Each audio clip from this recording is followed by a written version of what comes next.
আসসালামু আলাইকুম। শান্তিপূর্ণ কল্যাণ রাষ্ট্র কায়েমের মধ্যেই রয়েছে মানুষের প্রকৃত আনন্দ। অধ্যাপক মিয়া গোলাম পরোয়ার পবিত্র ঈদ উল ফিতর উপলক্ষে শুভেচ্ছা বক্তব্যে তিনি কথা বলেন। আমরা তার মুখ থেকে বিস্তারিত জেনে আসব। ঈদ মুবারক ঈদ, ঈদ মুবারক ঈদ। আলহামদুলিল্লাহি রাব্বিল আলামিন, ওয়াসসালাতু ওয়াসসালামু আলা সাইয়্যিদিল মুরসালিন ওয়া আলা আলিহি ওয়া সাহবিহি আজমাইন। সম্মানিত প্রিয় দেশবাসী ভাই ও বোনেরা, আসসালামু আলাইকুম ওয়া রাহমাতুল্লাহি ওয়া বারাকাতুহু। বাংলাদেশ জামাত ইসলামীর পক্ষ থেকে আমার প্রিয় দেশবাসী ভাই বোনদের, ইমানদার রোজাদার দ্বীনি ভাই বোন যারা এক মাস সিয়াম সাধনা করে শাওয়ালের চাঁদ আকাশে উদিত হওয়ায় হৃদয় মনকে ঈদের তাৎপর্য আনন্দ উপভোগ করার জন্য যারা আপ্লুত করে ঈদের অপেক্ষায় যারা দিন কাটিয়েছেন, আজকে ঈদের আনন্দের এই মুহূর্তে আমি তাদেরকে আন্তরিক শুভেচ্ছা, অভিনন্দন, মোবারকবাদ জানাবার জন্য আজ আপনাদের সামনে হাজির হয়েছি। সম্মানিত দেশবাসী, মহান আল্লাহ তাআলা আমাদের প্রতি বড় মেহেরবানি করে, করুণা করে, দয়া করে তার এই রাহমত মাগফিরাত নাজাতের ফজিলতপূর্ণ এই মাসে রোজা রাখার তৌফিক আমাদেরকে দিয়েছিলেন। আমরা তাই রাসূল আকরাম সাল্লাল্লাহু আলাইহি ওয়াসাল্লামের হাদিসের ভাষা অনুযায়ী সৌভাগ্যবান, কারণ তিনি হাদিসের মধ্যে ইরশাদ করেছিলেন, হতভাগ্য সেই ব্যক্তি যে এক মাস রোজা পালন করার সুযোগ পেল, কিন্তু সেই রোজা পালন করে নিজের গুনাহ মাফ করাবার সুযোগ পেল না। আল্লাহ তাআলা আমাদের যাদেরকে সুস্থ সক্ষমভাবে রোজা পালনের তৌফিক দিয়ে আমরা আজকে ঈদের আনন্দ উপভোগ করতে যাচ্ছি, শাওয়ালের চাঁদ আকাশে উদিত হওয়ার আনন্দ যারা আজকে আমরা অনুভব করছি, তাদের জন্য নিশ্চয়ই আজকে আনন্দের দিন, সৌভাগ্যের দিন। তাই আমি বাংলাদেশে আল্লাহ তাআলার দ্বীন প্রতিষ্ঠার প্রিয় শহীদি কাফেলা বাংলাদেশ জামাত ইসলামীর পক্ষ থেকে দেশবাসীকে ঈদের শুভেচ্ছা এবং অভিনন্দন জ্ঞাপন করছি। ঈদ উল ফিতর এক তাৎপর্যময় দিন, কিন্তু দুর্ভাগ্য আমাদের উম্মার জন্য যে ঈদের দিন আসলে ঈদকে এনজয় করার জন্য, উপভোগ করার জন্য আমরা ঈদের তাৎপর্যের কথা ভুলে যাই, ঈদের মহত্বের কথা ভুলে যাই, ঈদের ফজিলতের কথা ভুলে যাই। আমরা ঈদের অর্থ শুধু আনন্দটাই ব্যাখ্যা করে আমরা এক মাসের সমস্ত শিক্ষাকে হারিয়ে অনেক সময় অনাচার, পাপাচার, অপচয়, নফসের আনুগত্য করে, শয়তানের আনুগত্য করে, সামাজিক অপসংস্কৃতি কালচারের গোলামি করে আমরা অনেক সময় নিজেদেরকে অনেক অন্যায় অপরাধের দিকে ধাবিত করে ফেলি। সেজন্য আমি দেশবাসীর কাছে এই আহ্বান জানাবো যে প্রচলিত ধারার আনন্দই শুধু ঈদের আনন্দ নয়, ঈদের তাৎপর্যের মধ্যে ঈদের কারণে আমাদের কিছু দায়িত্ব আছে, দ্বীনি কর্তব্য আছে, ঈদ উল ফিতরের শিক্ষা আছে।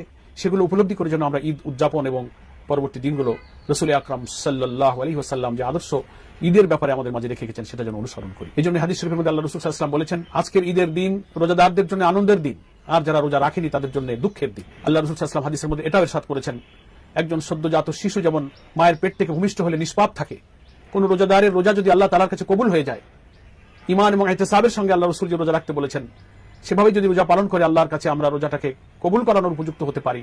রাসূল সাল্লাল্লাহু আলাইহি ওয়াসাল্লাম হাদিসের মধ্যে বলেছেন, সদ্যজাত শিশু যেমন নিষ্পাপ হয়ে যায়, ঈদের দিন সকালে ওই রোজাদার নিষ্পাপ বান্দা হিসেবে ঈদগাহে যেতে পারে। আলহামদুলিল্লাহ, মহান আল্লাহ পাক আমাদেরকে সেই মাগফিরাত প্রাপ্ত, ক্ষমাপ্রাপ্ত বান্দা বান্দীদের মধ্যে শামিল করুন, যাদেরকে আল্লাহ তাআলা রোজার এই মাগফিরাতের সুযোগ ঈদের দিনে ক্ষমাপ্রাপ্ত বান্দাদের মধ্যে শামিল করেন। আল্লাহ আমাদেরকেও যেন তার মধ্যে শামিল করেন। সম্মানিত দেশবাসী ভাই বোনেরা, আমরা রাসূল সাল্লাল্লাহু আলাইহি ওয়াসাল্লামের কাছ থেকে শিক্ষা পেয়েছি যে এই রোজার মধ্যে যেমন আনন্দ আছে তেমনি ত্যাগ আছে, সহমর্মিতার শিক্ষা আছে। আল্লাহ রাব্বুল আলামিন কোরআন মজিদে এই আনন্দের একটি তাৎপর্যের কথা উল্লেখ করেছেন, যেখানে রোজা ফরজের প্রসঙ্গ এসেছে সূরা বাকারার মধ্যে। সেই অংশের শেষ অংশে আল্লাহ পাক বলছেন, আউযু বিল্লাহি মিনাশ শাইতানির রাজীম, বিসমিল্লাহির রহমানির রহিম, ওয়ালিতুকমিলুল ইদ্দাতা ওয়ালিতুকাব্বিরুল্লাহ আলা মা হাদাকুম ওয়া লাআল্লাকুম তাশকুরুন। আল্লাহ রাব্বুল আলামিন বলছেন, রোজার সংখ্যা তোমাদেরকে আমি পূরণ করতে বলেছি এ কারণে, ওয়ালিতুকাব্বিরুল্লাহ আলা মা হাদাকুম ওয়া লাআল্লাকুম তাশকুরুন, যেহেতু এই রমজানে তোমাদের জন্য হেদায়েত আমি দিয়েছিলাম, তাই তোমরা আল্লাহর মহত্ব, আল্লাহর তাকাব্বুরি, আল্লাহর শ্রেষ্ঠত্ব প্রকাশ করো। আশা করা যায় তোমরা শুকরগুজার বান্দা হতে পারবে। ঈদ উল ফিতর এক অর্থে সেই রোজার শুকরিয়া আদায় করার আনন্দ। সে শুকরিয়া কিভাবে? রোজা আমাদেরকে যে তাকওয়ার শিক্ষা দিয়েছে, আমাদেরকে সংযমের শিক্ষা দিয়েছে, ধৈর্যের শিক্ষা দিয়েছে।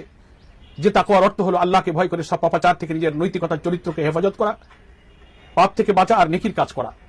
ফলে ঈদের দিনে যদি আমরা গান বাজনা, সিনেমা, নানান রকম প্রযুক্তি ব্যবহার করে অনাচার পাপাচারের সময় অপচারের দিকে নিজের আনন্দ উপভোগ করার ব্যাখ্যা নেই, এটা ঠিক হবে না। এই আনন্দ হচ্ছে এই যে রোজা থেকে যে তাকওয়ার শিক্ষা আমরা নিয়েছি, রোজার মাস চলে গিয়েছে কিন্তু বাকি 11 মাস আমরা ওই শিক্ষা নিয়ে পাপ থেকে বেঁচে থাকবো, এটা আমার আনন্দ। হারাম থেকে বেঁচে থাকবো, এটা আমার আনন্দ। আর রোজার যে ধৈর্য, পরমত সহিষ্ণুতা, ঈদের দিনে আল্লাহ রাসূল আমাদের কাছে সে নজিরও রেখে গেছেন। মদিনার জীবনে একটা ঈদের দিনে, ঈদের পরে ঈদগাহের এক প্রান্তে এক ছোট্ট শিশুকে কাঁদতে দেখে আল্লাহ রাসূল তার কাছে ছুটে গেলেন। তার পিতা নাই, সে পিতাকে অভাব বোধ করে রাসূলের কাছে যখন এটা বললেন, আল্লাহ রাসূল সেই অসহায় শিশুকে বুকে টেনে নিয়ে বললেন, আমি তোমার পিতা। মা আয়েশার কাছে নিয়ে তাকে কন্যা হিসেবে আপন করে নিলেন। সামর্থ্যবানদের ঈদের আনন্দ হলো সাদাকাতুল ফিতরের মাধ্যমে অসহায় বঞ্চিত মানুষের পাশে দাঁড়ানো। আল্লাহ রাসূল সাল্লাল্লাহু আলাইহি ওয়াসাল্লাম এই জন্য ঈদের দিনে পায়ে হেঁটে এক রাস্তা ঈদগাহে যেতেন, অন্য রাস্তা ঈদগাহ থেকে ফিরতেন। কারণ কি? কারণ হচ্ছে সামাজিকতা, মানুষের সুখে দুঃখে পারস্পরিক খোঁজ খবর নেবার সুযোগটা এর মধ্যে তাৎপর্য অন্তর্নিহিতভাবে লুকানো আছে। আমরা হঠাৎ করে চলে যাই একদিক দিয়ে, আবার ফিরে আসি। খেয়াল করেন, একদিক দিয়ে যাওয়ার অর্থ হলো নতুন লোকের সাথে দেখা হলো, ফিরবো আর কিছু লোকের সঙ্গে দেখা হবে। প্রতিবেশী, আত্মীয় স্বজন, মহল্লাবাসীদের কার কি সুখ দুঃখ কষ্ট, কার ঘরে খাবার নেই, একটু মিষ্টি হবে না, একটু সেমাই হবে না, একটু গোশ হবে না, এগুলো জানতে পারা যাবে। আর আমাদের তৌফিক অনুযায়ী আমরা সেই দুঃখী মানুষের পাশে দাঁড়াতে পারবো। এটাও আল্লাহ রসুল এই হিকমাহ আমাদেরকে শিক্ষা দিয়ে গেছে। এই জন্য আল্লাহ তাআলা রাসূল সাল্লাল্লাহু আলাইহি ওয়াসাল্লামের মাধ্যমে আমাদেরকে এই শিক্ষাগুলো যা দিয়েছেন। আর রোজার শুকরিয়ার জন্য যখনই চাঁদ উঠে গিয়েছে, সূর্য ডুবেছে, রমজানের শেষ শাওয়ালের চাঁদ উদিত হয়েছে, তখন থেকেই আল্লাহর শুকরিয়ার আদায় করার জন্য আমরা তাকবীর ধ্বনি দিচ্ছি, আল্লাহু আকবার, আল্লাহু আকবার, লা ইলাহা ইল্লাল্লাহু, আল্লাহু আকবার, লিল্লাহিল হামদ। এটি হচ্ছে লাআল্লাকুম তাশকুরুন। এটি হচ্ছে আল্লাহর শুকরিয়া আদায় করছি, আল্লাহর তাকাব্বুরি, আল্লাহর বড়ত্ব, আল্লাহর শ্রেষ্ঠত্ব শুধু মুখে বলে নয়। আল্লাহ যে বড়, আল্লাহ যে রব, আল্লাহ যে মাবুদ, আমার জীবনের সমাজে আল্লাহর বিধান, আল্লাহর রুবুবিয়ত, আল্লাহর উলুহিয়াত, শ্রেষ্ঠত্ব কায়েমের মধ্য দিয়ে প্রকৃতপক্ষে আল্লাহর মহত্ব প্রকাশ করা যায়। তাই ঈদের দিন মুমিনরা, রোজাদাররা ঈদগাহে যাবে এই আল্লাহু আকবার, আল্লাহু আকবার তাকবীর দিতে দিতে। নারীরা ধীরে ধীরে বাসাতে থাকবেন, অনুচ্চস্বরে তাকবীর দেবেন। আল্লাহ রাসূল তাদেরকে ঈদগাহে যেতে বলেছেন, পর্দা সহকারে ঈদের সালাতে তাদেরকে যাওয়ার অনুমতি আল্লাহ নবী দিয়েছেন।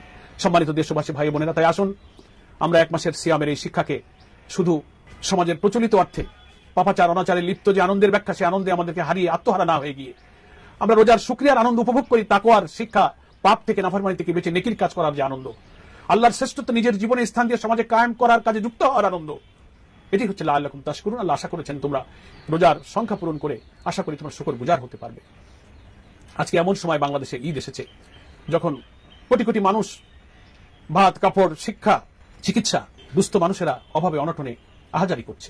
অন্নহীন, বস্ত্রহীন, আশ্রয়হীন নিরন্ন মানুষের আহাজারি যখন আমাদের প্রিয় জন্মভূমি বাংলাদেশকে চেয়ে বসেছে, জুলুমে অত্যাচারে মানুষ নিষ্পেষিত, সেই সময় এই ঈদের আনন্দ কত মানুষ ভোগ করতে পারবে আমরা জানি না।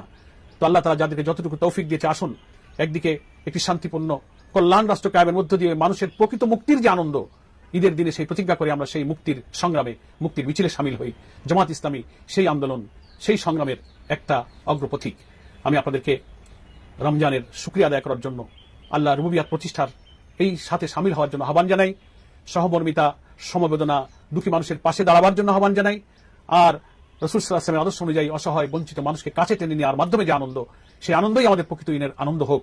আর বাংলাদেশের মানুষের ভাগ্য থেকে জুলুম নিপুণের অবসান ঘটুক। আমাদেরকে আল্লাহ তাআলা রোজার শুকরিয়া আদায় করার মধ্য দিয়ে এ মাসেই যেহেতু আলা মা হাদাকুম, কোরআনের মতো মহান বিধান এই মাসে আল্লাহ যেহেতু নাজিল করেছিলেন, তারই কৃতজ্ঞতা স্বরূপ সেই কোরআনকে মানা আর কোরআনের সমাজ গড়ার জন্য চেষ্টা করার মধ্য দিয়ে কোরআনের প্রকৃত শুকরিয়া, রমজানের প্রকৃত শুকরিয়াই হোক আমাদের ঈদের আসল আনন্দ।